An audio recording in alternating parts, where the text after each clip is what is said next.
I think I've made it pretty obvious by now, but I love horror games. Psychological, survival, every single aspect of them. And lately I've been getting a lot of questions asking me how I edit my Instagram to kind of give it that horror game spooky vibe, specifically like a Silent Hill, green tint, foggy look.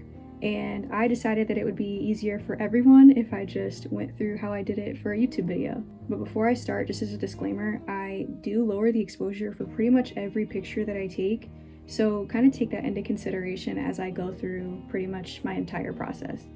By the time this video is over, you should have some pictures that look pretty similar to these in terms of style.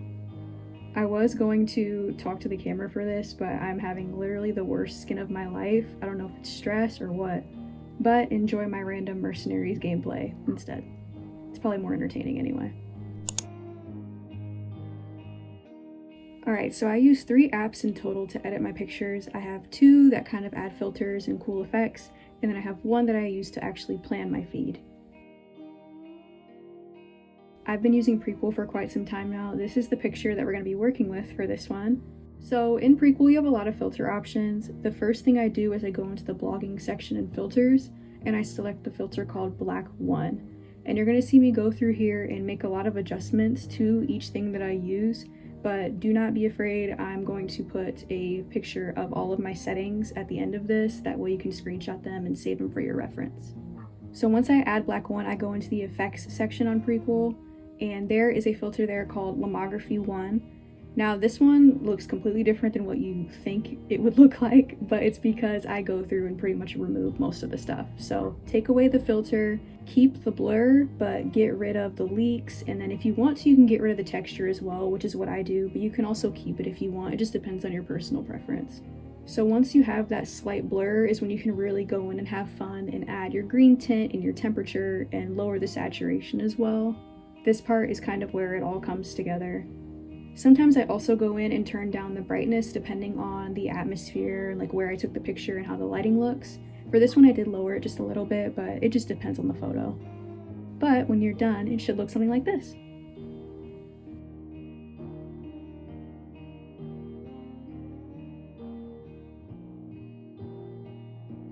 Now the second app that I use is PixArt. PixArt is one of those things where I use it if I have to. If there is a picture that I have that I'm not really satisfied with, I'll go into PixArt and add these 2 effects, maybe. Now sometimes they can be a bit overpowering, but you can adjust them according to, what you're feeling. PixArt is also great for stickers and that kind of thing, so if I want to add like lace to a cute Instagram story, or even something like this where I can literally pull like dialogue from Silent Hill and put it on my picture. Things like that is what PixArt's really good for. Now I do have terrible news, but as I'm going through this, Prequel has started charging for certain filters, and of course, the filters that I use are the ones that now cost money. Are we surprised? No. But that's okay, because I'm going to show you a free option that you can use as well. I had to buy the filters because it's kind of my whole thing and I don't really have a choice. But who really wants to spend money on filters? If you have an iPhone, you can pretty much do the exact same thing in your Photos app, really just playing around with the saturation, brilliance, temp, and tint. And you'll see as I go through here, I'm pretty much just doing what I feel is right, but for this as well, I will have the settings listed in a second.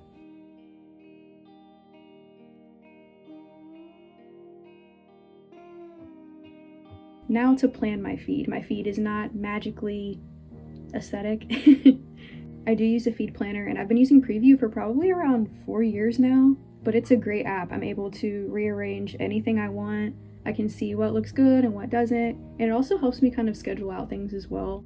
But yeah, you can pretty much just slide around stuff and see what looks good, and then you can check it out before you actually post it. I feel like it was important for me to talk about locations that I take pictures at or film at in this, because I don't live in like a castle. I live in the Midwest, so it's really easy for me to find like abandoned churches and farms and things like that, and that's what I kind of play into anytime I want to go take pictures. But I mean, to achieve this kind of thing, it is pretty beneficial to look around for things like abandoned buildings, be safe of course, also things that already have a sort of like green or dark vibe to them, so like going to a creek that has like a lot of trees around it, forests, huge fields, things like that. I kind of have it on easy mode here because of where I live, but do not be discouraged because with this kind of like green filter vibe that you're going for, it's gonna look spooky regardless. But that's pretty much it. I really hope that you enjoyed this and that it helped. Also, huge thank you. We just hit 50,000 on Instagram, so that's crazy. But thank you so much for watching, and I will see you in the next one.